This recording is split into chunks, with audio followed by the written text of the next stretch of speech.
Hello, genealogists. This is Craig, and this is Just Genealogy, and it's time for new books at heritagebooks.com. I always forget to say that .com part. You know, there are probably about 30 different heritage books companies out there. I get telephone calls all the time where people are they think they're looking for me and they're really looking for somebody else. I even had the heritage books in the Philadelphia airport attach themselves to our website for some reason. That was interesting. I don't think that's even fixed yet. Never been able to find those people, even after calling the airport folk.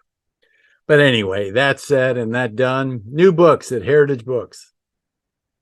So the first book we have today is A Narrative of Events Which Occurred in Baltimore Town During the Revolutionary War, to which are appended various documents and letters, the greater part of which have never been heretofore published.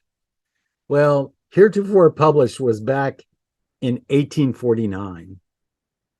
Evidently, the author gave a talk to the Historical Society of Maryland in January of 1847 on the subject of what went on in Baltimore Town during the Revolutionary War.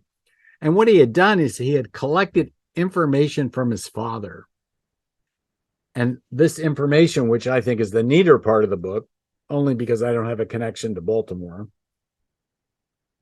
was that it consisted of letters, and these are in the appendix to the book, between Boston, Philadelphia, New York, Annapolis, Baltimore, Oxford, London, Joppa, that's a place in Maryland, Fredericktown, also Maryland, Alexandria, Hampton Roads, Antietam Furnace, that's an interesting place, so for there to be letters moving back and forth, and Charlestown, South Carolina, from 1768 through 1781.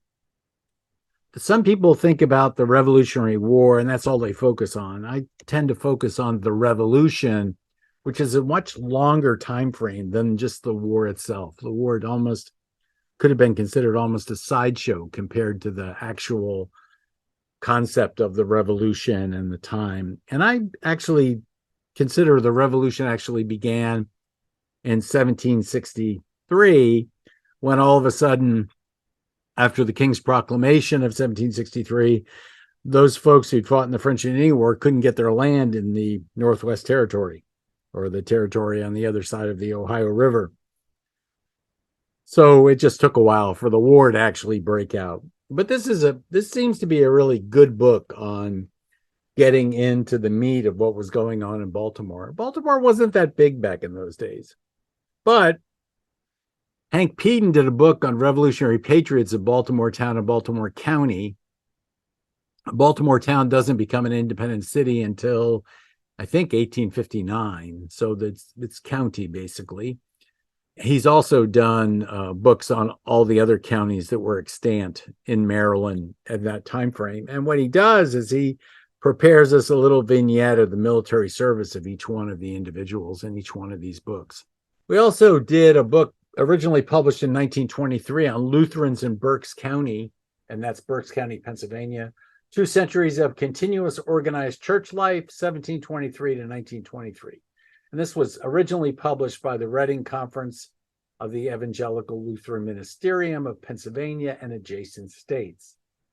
So what we have here are vignettes about churches, pictures of the churches, pictures of folk. There is in the appendix biographical life sketches of 100 pastors, and most of them have pictures. Not all of them, but most of them pictures. So it's kind of neat for if you have a relative that was a pastor of a Lutheran church in Berks County. The Lutherans in Berks County are by far the largest denomination in the county in 1923. So there's a lot to be said about it. There is a map of Reading and where the individual churches in Reading were located. So it's I'm very happy with being able to bring this book back into print. We also have a 5-volume set of Berks County church records, of which volumes 3, 4, and 5 have Lutheran churches. And then we also sell from Clausen several volumes of Trinity Lutheran Church from Reading. So we've got Berks County covered fairly well religiously in regards to church records. And then we also have some other smaller church record books associated with that area.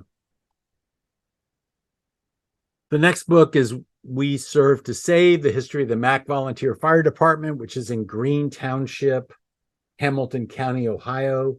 The author, Joe Flickinger, this is his fourth book with us. He did a history of Green. He did a history of, I think, Colleran, and he did a history of the Bridgetown Cemetery, all that are in that general area of Hamilton County. This one has lots of pictures of fires, fire trucks, and lists all the people that were ever associated with the Mack Volunteer Fire Department, which was established in 1944. The other nice thing I like about this is his brother Mike, who owns Bridgetown Meats, always sells his books from, I guess, behind the counter. I'm not really sure. I've never been there, but it's on my bucket list of places to go. And evidently they have a restaurant there also that I intend to visit the next time I'm in Cincinnati. So I'm looking forward to that. And then finally, we have a couple more of the Sparacio books that are back in print. Richmond County, Virginia Deed Book Abstract, 1718 to 1719, and Fairfax County, Virginia Will Book Abstract, 1791 to 1794. I think we're down to, counting the ones that are currently at the printer, not showed up in the warehouse, I think we have 60 books left to do. If you'd like to get a list of all of the Antient Press books, let me know. Just send me an email or put your email in the chat, and I'll be happy to send you a copy of it.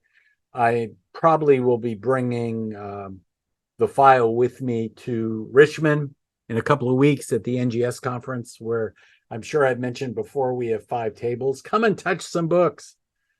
Anyway, and I'll have the electronics that if you bring a flash drive with you, I can put it on a flash drive for you so that you have it and keep track of it if you really have an interest in Antient Press and the Ruth and Sam Sparacio books. These books, I may have said before, but I'm not sure. These books were always on my bucket list to own, and now I publish them. So I'm such a happy camper. I'm actually a happy camper almost every day. And one of the reasons why I'm a happy camper almost every day is because we have so many subscribers now. We're almost to 1,000. We lack maybe 55 before we get to 1,000. And our watch hours are pretty flat right now because there's a difference between doing this every day like I was doing last year and how often I'm doing it now. So I appreciate all those people who take the time to watch and listen to what I have to say. And I appreciate those people that are telling their friends about Just Genealogy. So subscribe, tell your friends. Don't forget to click on that notification bell so you know when something hits. And I will talk to you soon.